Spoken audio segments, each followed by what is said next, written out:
राधे कृष्ण गुरुजी। जी गुरुजी, मेरा प्रश्न यह है कि कहा जाता है और आप लोग भी कहते हैं कि परमात्मा का निवास सब जगह है, हम में भी, आप में भी, हर वस्तु में। हाँ। तो एक इंसान दूसरे इंसान को गलत करना क्यों चाहता है?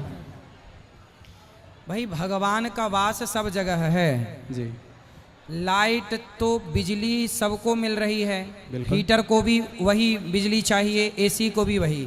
पर हीटर का काम है कमरे को गर्म करना और एसी का काम है कमरे को ठंडा करना, जबकि दोनों एक ही बिजली से चलते हैं। तो परमात्मा ने तो शक्ति सबको दे रखी है। अब उस शक्ति से आप अपने दिमाग को गर्म करना चाहते हैं कि ठंडा करना चाहते हैं, अच्छा करना चाहते हैं, बुरा, वो आपके विचारधारा है, वो आपके पास समझ है ना। तो गुरुजी, परमात्मा कभी किसी का बुरा कैसे चाहेगा? भगवान थोड़ी चाहते हैं बुरा। तो वो जब हमारे अंदर हैं तो वो काहे बुरा चाहेंगे? बुरा नहीं चाहते भगवान, भगवान थोड़ी बुरा चाहते हैं। आपके अंदर जो आपकी अपनी सोच है, अपनी विचारधारा है, अपने थॉट हैं, वो आपके विचार आपको उस दिशा में ले जाते हैं जैसे विचार होते हैं। मतलब परमात्मा ने हमें निगेटिव और पॉजिटिव दोनों गुण देकर भेजे हैं। भगवान ने आपको सिर्फ पॉजिटिविटी दी है। इसलिए जब छोटा बच्चा जन्म लेता है तो उसके अंदर ना काम, ना क्रोध, ना लोभ, ना मोह, कुछ भी तो नहीं होता। जी।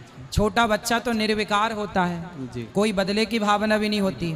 तो जब ईश्वर के घर से आप आए थे तो बिल्कुल निर्मल थे, बच्चे की तरह। और बच्चे ही थे ना आप। जी। आप तो छोटे ही से थे ना। तब तो आप बिल्कुल कपड़े नहीं पहनते थे, कोई क्रोध भी नहीं था, कोई वासना भी नहीं थी। लेकिन जैसे जैसे आप बड़े भये, संगति मिली, आप वैसे होते चले गए। मतलब वातावरण का प्रभाव गुरुजी पड़ता है बच्चों पर। हाँ, भगवान ने तो सबको अच्छा ही बनाया है बेटा। और काम क्रोध भी अच्छे के लिए बनाया है। काम ना होता तो आपका जन्म ना होता, क्रोध ना होता तो व्यवस्थाएं ना होती। तो चीजें सही के लिए बनाई गई हैं, ना कि गलत के लिए। ठीक है। तो ईश्वर ने संसार क्यों बनाया है? इसलिए कि आप जाएं, खुश रहें, समाज की सेवा करें, औरों की हेल्प करें। लेकिन यहाँ आप आके नफरत करते हैं, निंदा करते हैं, चुगली करते हैं, लोगों को मारते हैं, प्रताड़ित करते हैं, अपने पावर का मिसयूज करते हैं। धन्यवाद गुरुजी। गुरुजी नारायण, नारायण। आपके चरणों में सादर प्रणाम। गुरुजी, कहना यह था कि कभी कभी आपका तो यूट्यूब पर हम बराबर जैसे कि चैनल पर प्रोग्राम देखते रहते। आगे आ जाओ, हवा आ रही है माइक में। हाँ, अब बताओ। आपके यूट्यूब चैनल पर हम प्रोग्राम देखते रहते हैं और आपका ढेर सारा कथा हम सुनते रहते हैं। ठीक है। और कभी कभी जो है कि हम लोग इधर उधर घूमते हैं तो बहुत जगह के लोग, बहुत विचारधारा के आदमी या बहुत जगह के संप्रदाय के आदमी हम लोग को कहते हैं कभी इसमें जुड़ जाइए, कभी उसमें जुड़ जाइए, कभी उसमें जुड़ जाइए। हालांकि मेरी माता जी स्वर्गीय हो गई है, वो कबीर मत से जुड़ी हुई थी, तो हम लोग कबीर मत के ही लेके ज़्यादा चलते हैं और उसमें ज़्यादा जुड़े हुए हैं। फिर भी आपका यूट्यूब पर हम लोग बराबर देखते रहते हैं, हम और हमारी वाइफ पत्नी जो है और मेरे बच्चे भी हैं। कबीर मत पे जुड़े हो तो क्या मानते हैं? वो किसको भगवान मानते हैं? जहाँ जहाँ हम लोग घूमते हैं इस जगह, मतलब जहाँ कोई किसी भी प्रोग्राम का तो कोई कबीर मत के द्वारा वो किसको ईश्वर मानते हैं? वही तो हमसे फैसला अभी तक सर नहीं हो पा रहा है गुरुजी। कहने का मतलब है कि जिस तो मत में कहीं कोई बड़ा बड़ा प्रोग्राम हो रहा है, मतलब कोई संत श्री आए हुए हैं, वहाँ हम लोग जाते हैं देखने के लिए। जब आपका कन्फर्म ही नहीं है तो फिर आराधना किसकी करोगे?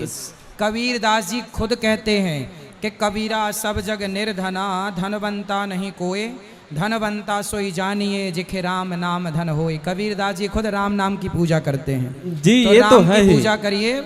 कबीर दास जी बहुत बड़े भक्त हुए हैं भगवान के। जी, ये तो है ही। तो मतलब घूमने से कभी कभी इधर उधर मन विचलित हो जाता है। तो अब ये हम लोगों को समझ में नहीं आता है क्या? कि हम लोग किस संप्रदाय से जुड़ जाए तो अच्छा हो। देखो, संप्रदाय छोड़ो, अब भगवान से जोड़ो ना। भगवान नारायण की उपासना करो। जी गुरुजी, भगवान से तो जुड़े हुए हैं, बस ठीक ऑलरेडी है। हम लोग जुड़े हुए हैं। फिर जीवन में एक अच्छा गुरु जो आपको अच्छा लगे उसे गुरु मान लो।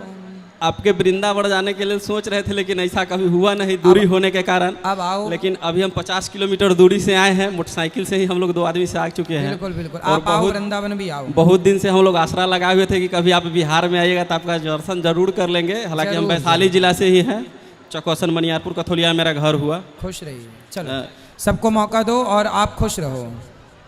राधे कृष्ण गुरुजी।